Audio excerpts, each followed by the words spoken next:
Hey, my name's Benny, and this is a rundown of my 2024 hobby resolutions and how I did. By the way, this particular look I call having a 1-year-old. It does wonders for your facial structure. So, where was I at this time last year? Well, let's flash back to the beginning of December to get a bit of a clearer picture. So, if we take a look at the feed, beginning of December, my child was due in approximately, at this point, 14 days. I was set myself a very ambitious goal of painting a Gobblepalooza, a large troll conversion I did, and a bunch of goblin shamans. As you can see, did a pretty nice job on most of those, and was coming to the end of the month, feeling pretty happy with where I was at. A fun point to add in here, a lot of these that I finished, I did with my days-old child in the crib next to me, so in quite a weird headspace, but still pumping out some, what I personally think is absolute gold.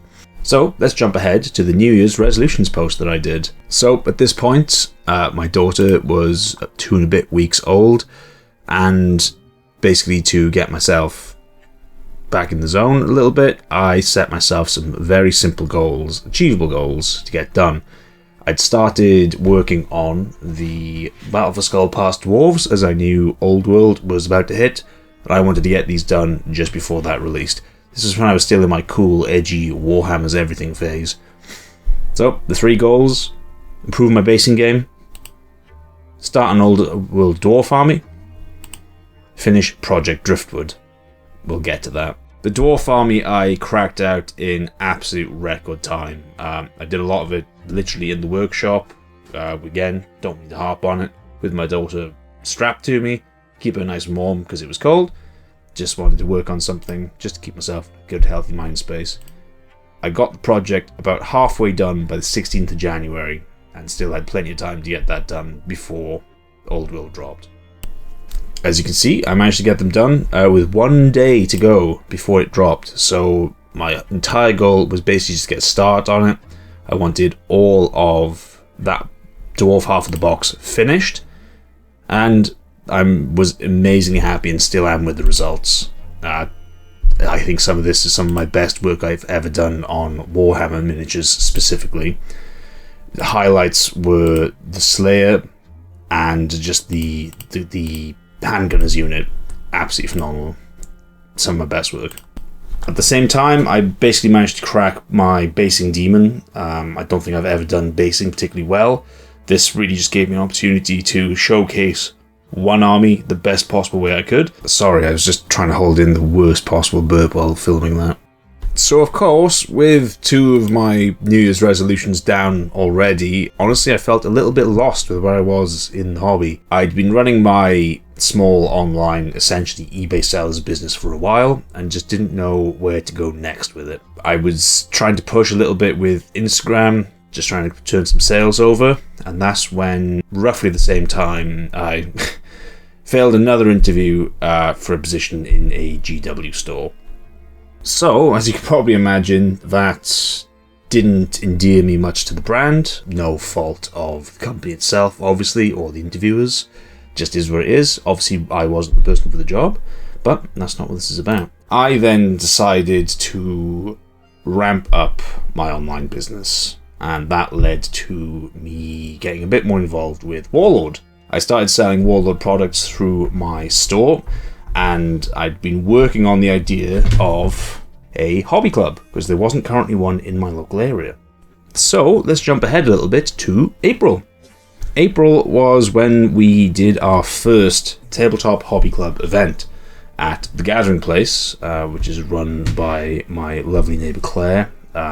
She really helped me get this off the ground by offering the space that we could do it in and push the idea. A few other shout outs here because I'm really bad at this sort of thing and forget. My partner Nancy was immensely supportive at this time.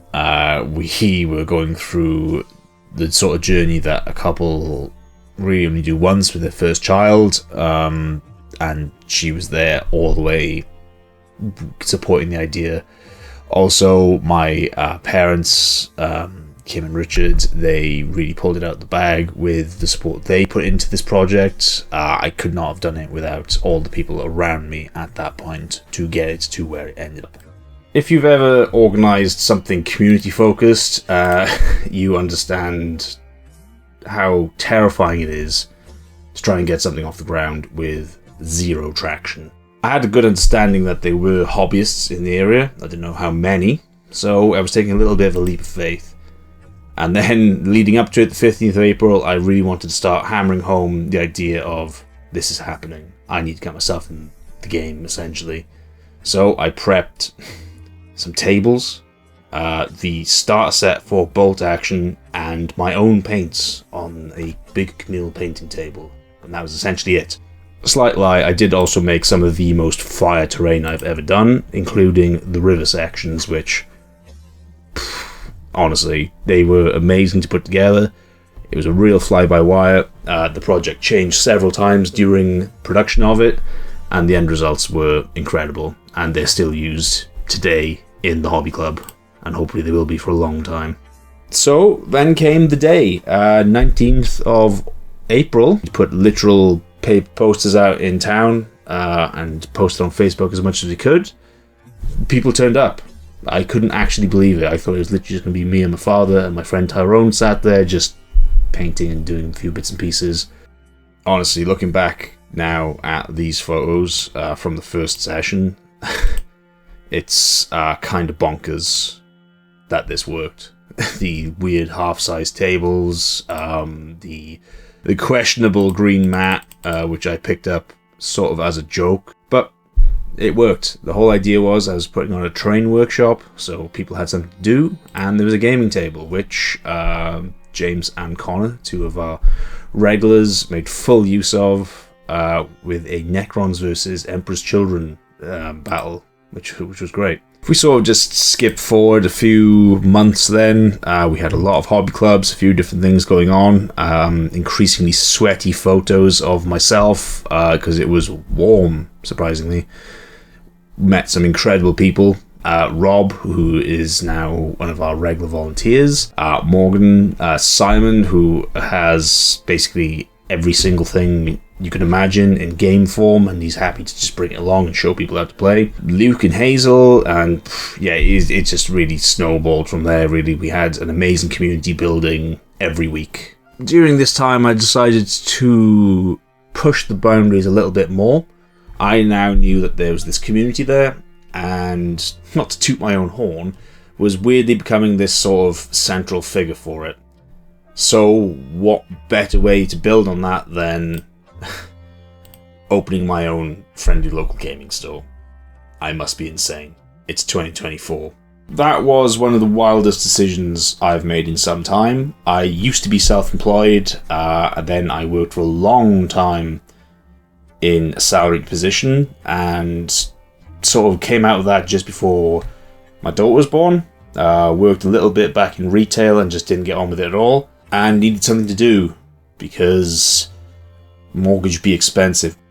It took quite some time with all the boring paperwork stuff, which really dragged on for quite a while, but we finally got the keys for what became Goblin Box on the 11th of September, and we seriously turned it around in rapid time, as by the 21st we were ready to go. Again, this would not have happened without my parents, Kim and Richard, Nancy's parents, Marriott and Nigel as well, and Nancy and my daughter, just all really pulling together the days that we spent down there just cleaning, painting. My mother really just got on with it and got the outside painted along with Nancy, while my father did what he does best and works carpentry miracles with scrap wood sometimes, and I couldn't be thankful enough for where I'm at now because of the input of all these amazing people. So we had a big launch party for Goblin Box and the 6 boxes I had on my shelf because I really messed up with my ordering times from Warlord. I had no paint on, that was interesting. But the opening day was fantastic. We had a lot of local community leaders there. We even had a ribbon cutting ceremony, which was quite fun. We had cake. Nancy made some amazing cakes. We then had the largest turnout for Tabletop Hobby Club we've ever had, with lots of new faces, which was great. Some now quite good friends that I've developed from that, and the community just exploded. The community support in general has been amazing from Neath Town, and the market especially. The other traders have just been fantastically helpful for a business that's really just got off the ground. I couldn't ask for more.